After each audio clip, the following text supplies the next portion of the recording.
എനിക്ക് ഉള്ളിനുള്ളിൽ പേടിയുണ്ട് കേട്ടോ. പേടിക്കണം, പേടിക്കാതിരിക്കാനൊന്നും നമുക്ക് ഓപ്ഷൻ ഒന്നുമില്ല. ഇപ്പൊ സത്യാഗ്രഹത്തിന് ശേഷം ഞാൻ ഉപ്പൊക്കെ കൈപ്പിടിച്ച് ആ വെയിറ്റിംഗിൽ ഇരുന്നപ്പം എനിക്ക് ഓർമ്മയില്ല എനിക്ക് എന്താണ് ക്വസ്റ്റ്യൻ കിട്ടിയത്, ഞാൻ എന്താ എഴുതിയെന്നൊന്നും എനിക്ക് ഓർമ്മയില്ല.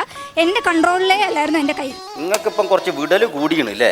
ലാപ്ടോപ്പിന്റെ മേളിൽ വെതറി മാതാവിന്റെ കൃപയിലും മാത്രം ഞാൻ അറ്റൻഡ് ചെയ്തൊരു ഇന്റർവ്യൂ ആയിരിക്കും ഇത്. പിന്നെ ഞങ്ങളുടെ കന്നഡ സ്റ്റുഡൻസ് ഉണ്ടായിരുന്നു, അവരും ഞങ്ങളോട് ചോദിക്കുമായിരുന്നു എക്സാമിന് മുമ്പ് ഞങ്ങൾക്കും കുറച്ച് ഉപ്പ് തരാമോ എന്ന് ചോദിച്ച് ഞങ്ങൾ ഉപ്പ് കൊടുക്കുമായിരുന്നു. എന്നിട്ട് പിന്നെ ഞങ്ങളുടെ മാംസ് ഞങ്ങളോട് ചോദിച്ചു, ഫസ്റ്റ് എക്സാം കഴിഞ്ഞിട്ട് ഞങ്ങളോട് ചോദിച്ചു, ഇതെന്താ എല്ലാവരും നിങ്ങളുടെ പേപ്പറിനകത്ത് ഉപ്പ് കാണുന്നുണ്ടല്ലോ. അടിപൊളിയായിട്ടാണ്. ഞാൻ പുതിയൊരു സാധനം നാളെ ഇറക്കിയാലോ എന്ന് ആലോചിക്കാണ്. നേരത്തെ ഈ പത്രം ഞാൻ കേട്ടിട്ടുണ്ട്.